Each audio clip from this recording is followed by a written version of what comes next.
کہ یار ہم مخالفت بھی کرتے ہیں ساتھ محمد بھی کہتے ہیں، تو آپس میں مشورہ کیا کہ محمد نہ کہا کرو، ان کی تو تعریف نام لینے سے خود ہو جاتی ہے کہ سارے مل کر جس کی تعریف کریں وہ محمد بنتا ہے۔ آج کے بعد انہیں ہم مزمم کہیں گے، نعوذ باللہ ثم نعوذ باللہ، مزمم کہیں گے۔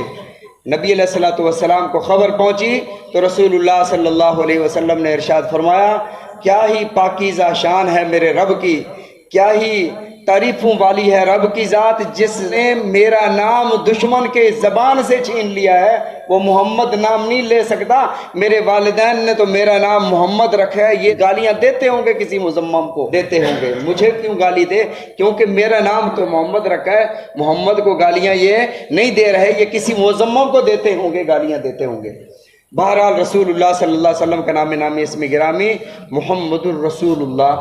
تب آپ محمد بن عبداللہ تھے صلی اللہ علیہ وسلم۔ جب ولادت باسعادت ہوئی، عرب میں رواج تھا کہ دائیوں کے حوالے کر دیتے تھے تاکہ ان کی پرورش جو ہے دیہاتی ماحول میں ہو، زبان ان کی صاف ہوتی ہے۔ شہروں میں ہر طرح کے لوگ آتے، ہر طرح کی بولیاں، تو زبان مکس ہو جاتی تھی، تو ان کے نظریہ یہ تھا کہ دیہات میں بچہ پرورش پائے تاکہ خالص عربی زبان ہو، فصاحت و بلاغت آئے۔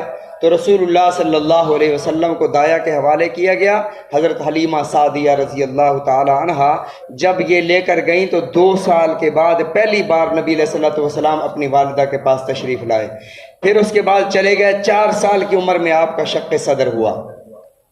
4 سال کے بعد 6 سال کی جب عمر مبارک ہوئی تو اماں سے ملنے آئے، تو 6 سال کی عمر میں آپ کی والدہ محترمہ کا انتقال ہو گیا۔ وہ بھی ایک بڑی دردناک داستان ہے کہ والد کی قبر پر لے گئی، فرمایا عبداللہ تو نے تو کہا تھا کہ میں اپنے بچے کے لیے کھلونے لاؤں گا، میں یثرب کی بستی جا رہا ہوں، وہاں سے اس کے لیے تحفے لاؤں گا، دیکھ تو صحیح ذرا اٹھ کے قبر سے، اگر تیرے اندر ہمت ہو، تیرا محمد کس قدر حسین ہے۔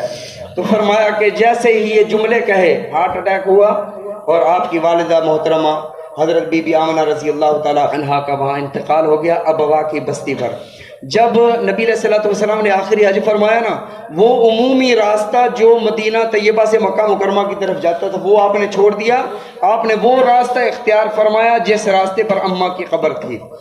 آپ 5 گھنٹے تک اپنی والدہ کی قبر پر بیٹھ کر روتے رہے۔ 57 سال کا عرصہ گزر گیا تھا اس بات کو، لیکن وہ صدمہ نہیں بھولا تھا۔ رسول اللہ صلی اللہ علیہ وسلم کی عمر مبارک 6 سال تھی۔ 8 سال کی عمر کے ہوئے تو دادا کا انتقال ہو گیا، حضرت عبد المطلب کا۔ 12 سال کی عمر میں آپ اپنے چچا ابو طالب کے ساتھ پہلا تجارتی سفر فرمایا۔ اس میں بحیرہ راہب سے ملاقات ہوئی۔ بحیرہ نے دیکھتے ہی کہا کہ یہ تو نبی آخر الزمان صلی اللہ علیہ وسلم ہے، یہودیوں سے بچاؤ کہیں انہیں نقصان نہ پہنچا دیں، میں نے اپنی نگاہ سے دیکھا ہے، میں نے انہیں تورات اور انجیل میں پڑھا ہے، میں نے دیکھا کہ شجر و حجر، پتھر، پہاڑ، درخت سارے انہیں سجدہ کر رہے تھے۔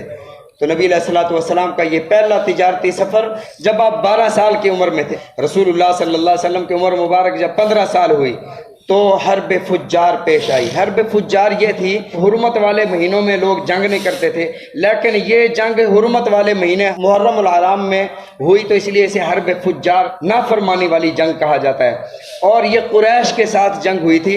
نبی علیہ الصلوۃ والسلام کی عمر مبارک 15 سال تھی۔ آپ نے فرمایا کہ میں نے جنگ میں شرکت تو نہیں کی، البتہ اپنے چچاؤں کو نیزے اور بھالے اٹھا اٹھا کر دے رہا تھا۔ فرمایا کہ اس جنگ میں جب صلح ہوئی تو 3 فضل نام کے لوگوں نے صلح کروائی، اس لیے اس جنگ کے اختتام، اس کی صلح کو حلف الفضول بھی کہا جاتا ہے۔ تب آپ کی عمر مبارک 15 سال تھی۔ رسول اللہ صلی اللہ علیہ وسلم کی عمر مبارک جب 25 سال ہوئی تو آپ نے دوسرا تجارتی سفر فرمایا جو شام کی طرف تھا۔ وہاں نستورہ راہب سے ملاقات ہوئی۔ یہ راہب کون ہوتے ہیں؟ جس طرح ہمارے ہاں کوئی روحانی بزرگ شخصیت ہوتی ہے، کوئی بزرگ ہوتا ہے، کوئی پیر ہوتا ہے، کوئی مرشد ہوتا ہے، اسی طرح وہ روحانی شخصیات تھیں۔ نستورہ راہب، ان سے ملاقات ہوئی تو وہ خود ملنے آیا۔ میسرہ آپ کے ساتھ تھے 25 سال کی عمر میں۔ حضرت خدیجہ کا مال لے کر جب آپ تشریف لے گئے تو میسرہ کو وہ جانتے تھے، تو میسرہ سے آ کر کہا کہ یہ کون ہے؟ فرمایا کہ عرب کے ہیں، مکہ کے ہیں، قریشی ہیں۔ تو اس نے آگے خود ہی کہنا شروع کر دیا کہ ان کے والد کا نام عبداللہ تو نہیں ہے، وہ وفات تو نہیں پا گئے، یہ یتیم تو نہیں ہے۔ انہوں نے کہا ہاں یار آپ کو کیسے پتہ چلا؟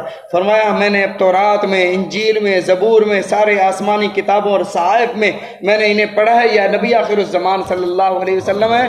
انہیں بچاؤ یہودیوں سے، یہودی انہیں نقصان نہ دیں۔ نبی علیہ الصلوۃ والسلام کو حفاظت کے ساتھ آپ نے وہاں تجارت فرمائی۔ 26واں سال تھا، حضرت خدیجہ الکبریٰ رضی اللہ تعالیٰ عنہ سے نکاح ہوا۔ پھر اس کے 1 سال کے بعد آپ کا ایک بچہ پیدا ہوا، ان کا نام مشورے سے قاسم رکھا گیا، اور انہی کے نام سے آپ کی کنیت ابو القاسم تھی، اور آپ فرمایا کرتے تھے انا قاسم واللہ یؤتی، میں تقسیم کرتا ہوں، اللہ کی ہدایت کو اللہ عطا فرمانے والے ہیں۔ جب آپ کی عمر مبارک 27 سال تھی تو یہ بچہ پیدا ہوا۔ پھر 2 سال کے بعد نبی علیہ الصلوۃ والسلام کو اللہ نے ایک بچی عطا فرمائی، سب سے بڑی بیٹی، آپ نے ان کا نام زینب رکھا۔ یہ زینب رسول اللہ صلی اللہ علیہ وسلم کی جو سالی تھی حضرت خدیجہ الکبریٰ رضی اللہ تعالیٰ عنہ کی بہن زینب کی خالہ، یہ اپنی خالہ کی بہو بنی۔ ابو العاص ان کا نام تھا لقیط ابن ربی، اور کنیت تھی ابو العاص، ان کے نکاح میں آئیں۔ یہ 6 ہجری میں تقریباً مسلمان ہوئے۔ حضرت ابو العاص غزوہ بدر میں پکڑے گئے تھے، کافروں کی طرف سے لڑ رہے تھے۔ نبی علیہ الصلوۃ والسلام نے جب مشورہ مانگا تو حضرت عمر رضی اللہ تعالیٰ نے مشورہ دیا کہ ایسا کرو، جو جس کا قریبی رشتہ دار ہے وہ اس کے حوالے کر دو، وہ اس کو قتل کر دے، کہ اللہ کی پاک فضاؤں میں اللہ کا دشمن اور اللہ کے حبیب کے دشمن کو زندہ رہنے کا کوئی حق نہیں ہے۔ تو نبی علیہ الصلوۃ والسلام نے ارشاد فرمایا کہ فدیہ لے کر رہا کر دیا جائے۔ فدیے میں ان کے حضرت ابو العاص کے فدیے میں جو ہار آیا وہ آپ کی بچی حضرت زینب کا تھا۔ آپ نے ہار دیکھتے ہی، وہ ہار وہ تھا جو حضرت خدیجہ نے جہیز میں آپ نے اپنی بیٹی کو دیا تھا، تو آپ ہار دیکھتے ہی خدیجہ کی یادیں تازہ ہو گئیں۔ قالت خدیجہ فعلت خدیجہ، او میری خدیجہ۔ تو نبی علیہ الصلوۃ والسلام نے جب ہار دیکھا آپ دیدہ ہوئے، فرمایا کہ اے میرے صحابہ، مجھے اگر اجازت دو مشورے سے، میں یہ ہار، یہ نبی رحمت وہ ہیں کہ آسمان سے وحی آتی ہے تبھی آپ فرماتے ہیں، لیکن مشورے کی اہمیت دیکھیں کہ اللہ کے نبی صلی اللہ علیہ وسلم صاحب وحی ہونے کے باوجود مشورہ فرما رہے ہیں کہ مجھے مشورہ دو کہ کیا کروں، میں یہ اپنی بچی کو ہار واپس کر دوں، یہ میری خدیجہ کا ہار ہے، فدیے میں نہ لوں۔ صحابہ نے عرض کیا یا رسول اللہ جیسے آپ فرما لیں ہمیں بھی قبول ہے، ہم آپ کی خوشی آپ کی رضا پر راضی ہیں۔ اللہ کے نبی صلی اللہ علیہ وسلم نے ہار واپس فرمایا۔ ابو العاص بعد میں مسلمان ہوئے، یہ آپ کی حضرت زینب کی خالہ کے بیٹے تھے۔ پہلی بچی 30 سال کی عمر میں پیدا ہوئی اور ان کا نکاح حضرت ابو العاص سے ہوا۔ 31 سال جب آپ کی عمر مبارک ہوئی، آپ کا بچہ پیدا ہوا، عبداللہ نام رکھا گیا۔ عبداللہ جن کی کنیت طیب اور طاہر تھی، یہ جو طیب اور طاہر کے نام سے مشہور ہیں، یہ اسی عبداللہ بن محمد کی کنیت ہیں۔ عبداللہ بن محمد طیب اور طاہر انہیں کہا جاتا ہے۔ جب آپ کی عمر مبارک 33 سال ہوئی تو ایک بچی پیدا ہوئی، رقیہ نام رکھا گیا۔ 34 سال کی عمر میں بچی پیدا ہوئی، ان کا نام ام کلثوم رکھا گیا۔ جب آپ کی عمر مبارک 35 سال ہوئی، بیت اللہ کو ازسر نو بنایا جا رہا تھا، ولید بن مغیرہ بنا رہا تھا، اور جھگڑا کھڑا ہو گیا کہ حجر اسود کون رکھے، تو انہوں نے کہا کل جو سب سے پہلے بیت اللہ اور حرم میں آئے گا وہ اس کا فیصلہ کرے گا۔ تو اللہ کے نبی صلی اللہ علیہ وسلم سب سے پہلے آئے، صادق اور امین کا لقب ملا۔ میرے آقا علیہ الصلوۃ والسلام نے فرمایا کہ حجر اسود کو چادر میں رکھو، اور اٹھا کر آپ نے خود اپنے دست اطہر سے لگا دیا، اور وہ جھگڑا سارا حجر اسود رکھنے کا وہ ختم ہو گئی ہے۔ آپ کی عمر مبارک 35 سال تھی۔ اسی سال حضرت بی بی فاطمہ الزہرا رضی اللہ تعالیٰ عنہ کی ولادت باسعادت ہوئی۔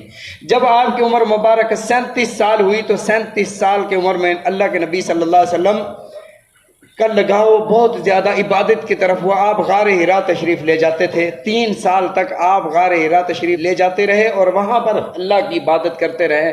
جب آپ کی عمر مبارک 40 سال مکمل ہوئی، 3 سال کے بعد 40 سال مکمل ہوئی، تو ایک فرشتہ آیا۔ پہلی بار فرشتہ دیکھ رہے تھے، اس نے کہا کہ اقرا۔ آپ نے فرمایا ما انا بقاری، میں کسی استاد سے پڑھا ہوا نہیں ہوں۔ جب 3 بار کہا، اس فرشتے نے آپ کو سینے سے لگایا اور زور سے بھینچا، کہا اقرا اقرا بسم ربک الذی خلق خلق الانسان من علق اقرا وربک الاکرم الذی علم بالقلم۔ 5 آیات نازل ہوئی۔ نبی علیہ الصلوۃ والسلام گھر واپس تشریف لائے، پہلی بار فرشتے کو دیکھا تھا، پہلی وحی تھی حضرت خدیجہ الکبریٰ رضی اللہ تعالیٰ عنہا سے۔ آپ نے فرمایا زمیلونی زمیلونی، مجھے چادر دو۔ گھبراہٹ کا عالم تھا کہ میں نے ایسے فرشتہ دیکھا، میرے ساتھ پتہ نہیں کیا ہونے والا ہے۔ تو حضرت خدیجہ رضی اللہ تعالیٰ نے عرض کیا کہ اللہ نے آپ کو نوازا ہے، آپ غریبوں کا خیال رکھتے ہیں، یتیموں کا خیال رکھتے ہیں، بیواؤں کی خبرگیری رکھتے ہیں، ننگوں کو کپڑا پہناتے ہیں، بھوکوں کو کھانا کھلاتے ہیں، اللہ آپ کو ضائع نہیں فرمائیں گے۔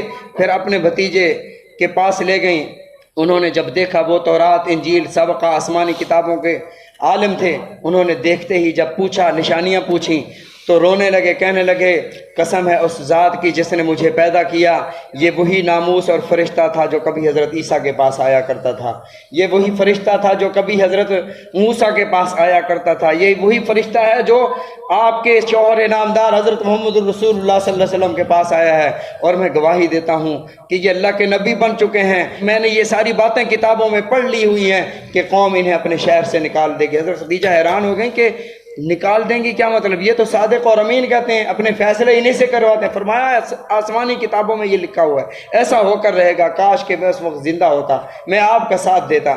بہرحال نبوت کا پہلا سال تھا، آپ کی عمر مبارک کا 41واں سال ہوا تو اللہ کے نبی صلی اللہ علیہ وسلم پر اللہ نے صبح اور شام کی اور تہجد کی نماز فرض فرما دی۔ اقم الصلاۃ لدلوک الشمس الی غسق اللیل وقرآن الفجر۔ اور پھر اس کے بعد نبی علیہ الصلوۃ والسلام 3 سال تک خفیہ دعوت دیتے رہے۔ دار ارقم میں نمازیں پڑھا کرتے تھے، بیت اللہ کے اندر کافر نماز نہیں پڑھنے دیتے تھے۔ آپ کی عمر مبارک جب 46 سال ہوئی تو کافر قوم نے، قریش نے بائیکاٹ کر دیا۔ وہ جو اقتصادی بائیکاٹ تھے، پابندیاں تھیں، وہ لگا دیں کہ کوئی لین دین نہیں کرے گا، کوئی ان کے ساتھ شادی بیاہ نہیں کرے گا۔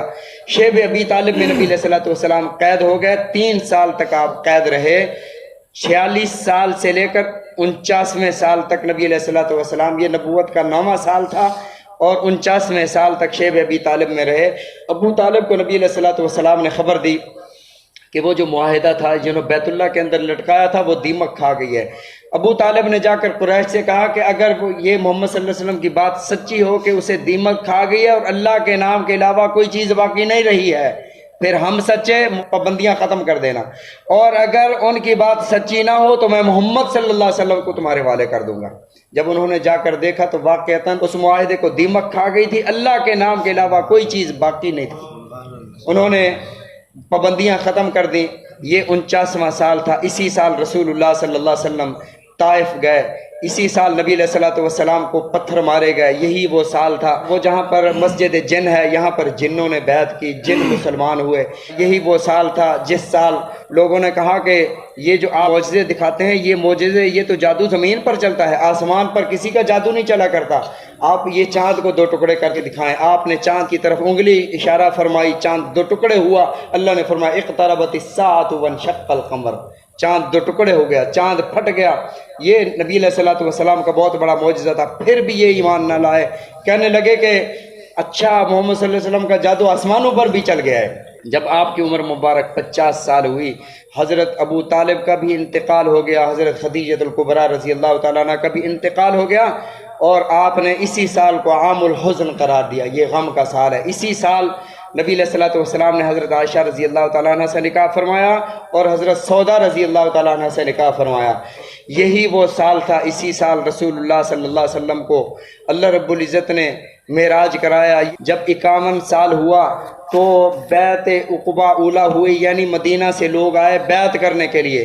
پھر جب اگلا سال ہوا، آپ کی عمر مبارک کا 52 سال ہوا، تو اس سال میں کچھ اور لوگ آئے نبی علیہ الصلوۃ والسلام کی خدمت میں، اور آ کر انہوں نے بیعت کی۔ جب آپ کی عمر مبارک 53 سال ہوئی تو رسول اللہ صلی اللہ علیہ وسلم نے ہجرت فرمائی۔ یہ ہجرت کا پہلا سال تھا، یہی وہ سال تھا جس میں آپ نے مسجد قباء کی بنیاد رکھی، یہی وہ سال تھا مسجد نبوی کی تعمیر فرمائی، یہی وہ سال تھا جس میں نبی علیہ الصلوۃ والسلام نے مواخات کا سلسلہ قائم فرمایا، صحابہ کو ایک دوسرے کا بھائی بنایا، انصار نے مہاجرین کی مدد کی، اور یہی وہ سال تھا جس میں رسول اللہ صلی اللہ علیہ وسلم نے حضرت علی رضی اللہ تعالیٰ عنہ اور حضرت فاطمہ الزہرا رضی اللہ تعالیٰ عنہ کا نکاح پڑھایا۔ پھر اس کے بعد اگلا سال ہوا، یہ سن 2 ہجری ہوا۔ سن 2 ہجری میں غزوہ بدر پیش آیا، اسی میں حضرت رقیہ رضی اللہ تعالیٰ عنہ کا انتقال ہوا۔ اسی سال میں رسول اللہ صلی اللہ علیہ وسلم پر جمعہ فرض ہوا، تحویل قبلہ ہوا، یعنی بیت المقدس کی طرف منہ کر کے نماز پڑھتے تھے، پھر بیت اللہ کی طرف منہ کر کے نماز پڑھنا شروع ہوا۔ یہ بھی ایک داستان ہے کہ کیسے ہوا۔ پھر اس کے بعد جب 3 سال ہوا ہجرت کا، غزوہ احد پیش آیا۔ 3 ہی سال میں حضرت ام کلثوم رضی اللہ تعالی عنہا نکاح جو حضرت عثمان غنی رضی اللہ تعالیٰ عنہ سے پڑھایا گیا، اور اس کے بعد سب سے پہلے عید قربان جو پڑھی گئی وہ 3 ہجری میں پڑھی گئی، اس کے بعد چوتھے سال میں جب نبی علیہ الصلوۃ والسلام نے ہجرت فرمائی، ہجرت کا چوتھا سال تھا، اس میں شراب کی حرمت کا حکم نازل ہوا، اور پانچویں سال میں رسول اللہ صلی اللہ علیہ وسلم پر تیمم کے احکامات نازل ہوئے۔ ہجرت کے چھٹے سال میں نبی علیہ الصلوۃ والسلام نے خواب دیکھا کہ ہم عمرہ کرنے کے لیے جا رہے ہیں، آپ عمرہ کرنے کے لیے تشریف لے گئے، رکاوٹیں کھڑی ہو گئیں، صلح حدیبیہ ہوا، سورہ فتح نازل ہوئی، انا فتحنا لک فتحا مبینا ان الذین یبایعونک انما یبایعون اللہ لقد رضی اللہ عن المؤمنین، یہ ساری آیات نازل ہوئی، حدیبیہ ہوا۔ اس کے بعد 7ویں ہجری میں نبی علیہ الصلوۃ والسلام نے لوگوں کو خطوط لکھے، اس دین اور اسلام کی دعوت دی، غزوہ خیبر ہوا۔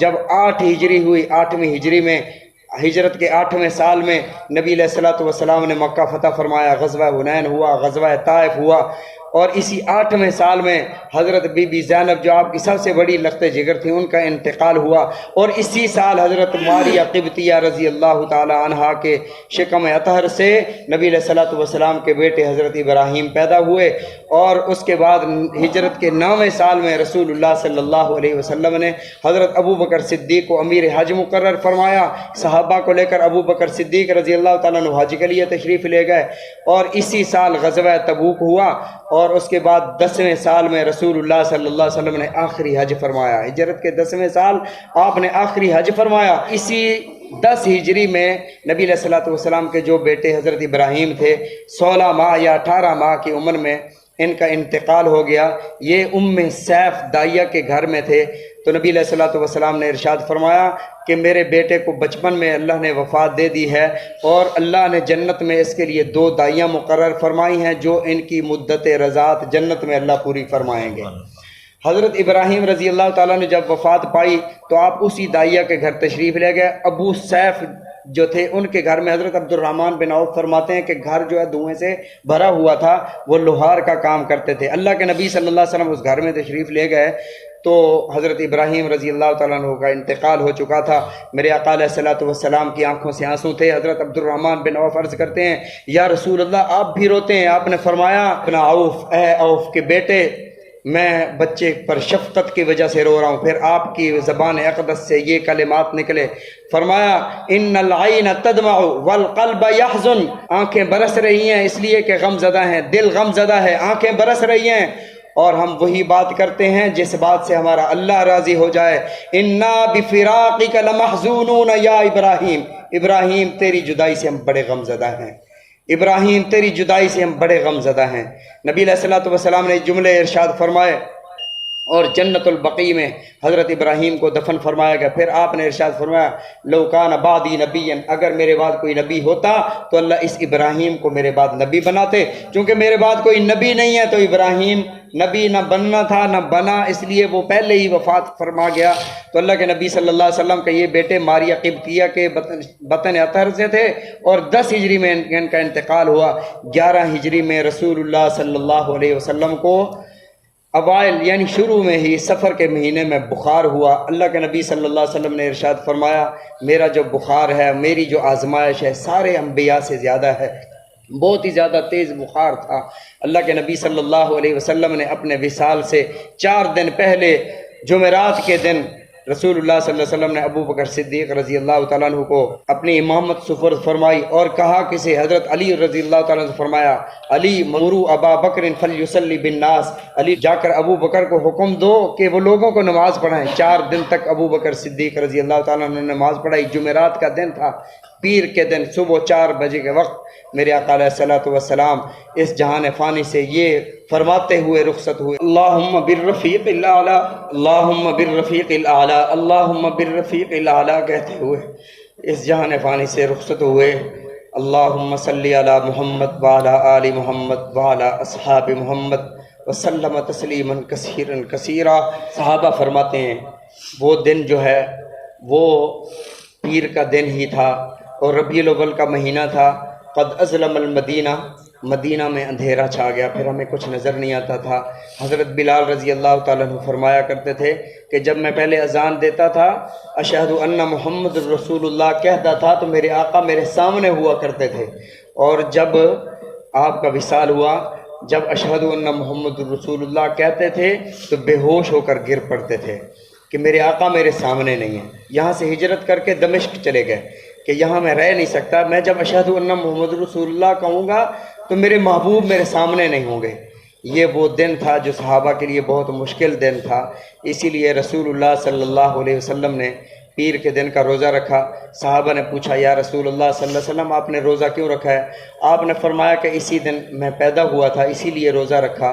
تو نبی علیہ الصلوۃ والسلام کی ولادت باسعادت کا تذکرہ کرنا بھی عبادت ہے، لیکن اگر آپ کی ولادت کی خوشی مناتے ہوئے نماز رہ جائے، نماز چھوڑ دے، آپ کی ولادت کی خوشی مناتے ہوئے آپ نبی علیہ الصلوۃ والسلام کے فرامین کو بھول جائیں، پھر یہ بجائے ثواب کے آپ کے وبال بن جائے گا. نبی علیہ الصلوۃ والسلام نے روزہ رکھا، ہمیں بھی چاہیے ہم روزہ رکھیں. پیر اور جمعرات کا رسول اللہ صلی اللہ علیہ وسلم نے روزہ رکھا. تاریخ متعین نہیں فرمائی. شیعہ حضرات کہتے ہیں کہ 17 ربیع الاول کو نبی علیہ الصلوۃ والسلام کی ولادت باسعادت ہوئی. ہر ایک کے اپنے اپنے اقوال ہیں، متعین نہیں ہے. تو سارا مہینہ ربیع الاول کا، سارا مہینہ نبی علیہ الصلوۃ والسلام کے تذکرے ہونے چاہیے. اور دوسری ایک غلطی جو ہم کر جاتے ہیں کہ ہم کہتے ہیں میلاد مصطفیٰ. میلاد اور ولادت، میلاد کا معنی ہوتا ہے ولادت. ولادت تو ہو گئی نبی علیہ الصلوۃ والسلام کے، اور ہر ایک ہی بار ولادت ہوتی ہے، بار بار ولادت نہیں ہوتی. تو جب ہم کہتے ہیں میلاد مصطفیٰ بازار میں ہو رہا ہے تو یہ ہم انجانے میں غلطی کر جاتے ہیں. میلاد نہیں ہو رہا ہوتا، تذکرہ میلاد مصطفیٰ ہو رہا ہوتا ہے، تذکرہ ہوتا ہے. تو ہم اس کو یوں عنوان اگر دیں تذکرہ میلاد مصطفیٰ. دوسری بات، اللہ تعالی ہم سب پر رحم فرمائے. ہمیں نبی علیہ الصلوۃ والسلام کی سیرت کا پتہ نہیں ہے، کوئی ہمیں بتاتا نہیں ہے. قوم کو اس ایسے الجھا دیا گیا ہے کہ نبی علیہ الصلوۃ والسلام کی ذات مطہرہ میں آپ کی ذات اطہر میں بحث کر کے کہ آپ کی ذات نور تھی یا بشر تھی. بھئی دونوں اللہ نے فرمایا ہے کہ آپ نور بھی تھے، نور ہدایت بھی تھے، آپ سید البشر بھی تھے، دونوں فرمایا. ایک کیوں کہہ رہے ہو؟ یہ تو ایسا سوال ہے کہ بھی آپ مسلمان ہو یا صادق آبادی ہو، آپ پاکستانی ہو یا صادق آبادی ہو. یہ تو ایسا سوال ہے، سوال ہمیشہ متضاد میں ہوتا ہے. الجھا دیا گیا قوم کو کہ آپ نور تھے یا بشر تھے. آپ کی ذات میں بحث. شیخ سعدی رحمۃ اللہ علیہ فرمایا کرتے تھے کہ میں نبی علیہ الصلوۃ والسلام کی ذات اطہر اس قدر بلند ہے کہ آپ کا نام نامی اسم گرامی لینا اس زبان سے میں بے ادبی سمجھتا ہوں، اگر میں 1000 بار بھی مشک و عنبر سے اپنی زبان کو دھو لوں. آقا علیہ الصلوۃ والسلام نے ارشاد فرمایا قرۃ عینی فی الصلاۃ، میری آنکھوں کی ٹھنڈک نماز میں ہے. کبھی بھی نہیں بتاتے کہ نماز پڑھو، کسی پر یہ سختی نہیں کرتے کہ نماز پڑھو. نبی علیہ الصلوۃ والسلام کس بات سے خوش ہوتے ہیں، کس بات سے ناراض ہوتے ہیں، یہ ہم نے کبھی لوگوں کو بتایا نہیں ہے. نبی علیہ الصلوۃ والسلام کی بیٹیاں کتنی تھیں، کن کن کے ساتھ شادی ہوئی، کتنے نواسے تھے. نبی علیہ الصلوۃ والسلام کی سیرت طیبہ کسی مسلمان کو پتہ نہیں ہے. یہ فلموں کے ایکٹروں کے ناموں کا سب کو پتہ ہے. نبی علیہ الصلوۃ والسلام کے خلفائے راشدین کا ہمارے بچوں کو پتہ نہیں ہے. ہاں اختلافی مسائل جو ہے وہ ہم نے رٹوا دیے سب کو تاکہ یہ یکجا نہ ہو جائے. امت اکٹھے ہو گئی، اتحاد ہو گیا تو ہمارا کھانا پینا بند ہو جائے گا. تو اس لیے امت کو اس طرف لگا دیا گیا ہے. اگر کوئی کہیں آپ کو کوئی اختلافی بات کی طرف لے جائے، فوراً اسے کہو کہ مولانا صاحب مہربانی فرمائیں، ہمیں نبی علیہ الصلوۃ والسلام کی سیرت بتائیں، میرے آقا علیہ الصلوۃ والسلام کے فرامین بتائیں، آپ کے شب روز بتائیں، تاکہ ہم اپنی زندگی آپ کی اتباع میں اسی طرح بنائیں، تاکہ ہماری آخرت بھی سنور جائے. ایسا نہ ہو کہ ہم خوشی تو منا لیں آپ کی ولادت کی، لیکن آپ کی زندگی، آپ کی اسوہ، آپ کے نمونے ہماری زندگی سے بالکل نکل جائیں. داڑھی کٹوا کر نماز نہ پڑھ کے نبی علیہ الصلوۃ والسلام کی ثنا خوانی بندہ اگر کر رہا ہے. ایک شاعر ہندوستان کے تھے، انہوں نے نبی علیہ الصلوۃ والسلام کی سیرت طیبہ پر اشعار لکھے. جب سیرت طیبہ پر اشعار لکھے تو ایران کے ایک بندے کو پہنچے کہ یہ اتنے عشق میں ڈوبے ہوئے اشعار ہیں. اس نے وہاں سے سفر کیا کہ میں اس بندے کی زیارت کروں، کس قدر یہ عاشق رسول ہے، کس قدر یہ عشق میں ڈوبا ہوا انسان ہے. جب وہ سفر کرتے کرتے ہندوستان میں پہنچا تو پتہ کرتے کرتے پہنچا، اس کے گھر میں بیل دی، دروازہ کھٹکھٹایا تو اندر سے جواب آیا کون؟ بتایا جی میں ایسے مہمان. انہوں نے کہا جی وہ 7 حجام اور نائی کی دکان ہے، وہ وہاں پر گئے ہوئے ہیں. تو وہ وہاں پر پہنچے تو نائی کی دکان پر وہ شاعر بیٹھ کر اپنی داڑھی منڈوا رہے تھے. تو اس نے کہا کہ آقا ریشم تراشی، وہ داڑھی منڈوا رہے ہو؟ تو اس نے شاعر نے آگے جواب دیا ریشم تراشم لیکن دلے کسے نہ خراشم، میں نے داڑھی کٹوائی ہے، کسی کا دل تو نہیں دکھایا. تو جو ایران سے آیا ہوا تھا اس نے کہا دل رسول اللہ میں خراشی، وہ تو نے رسول اللہ کا دل دکھایا ہے.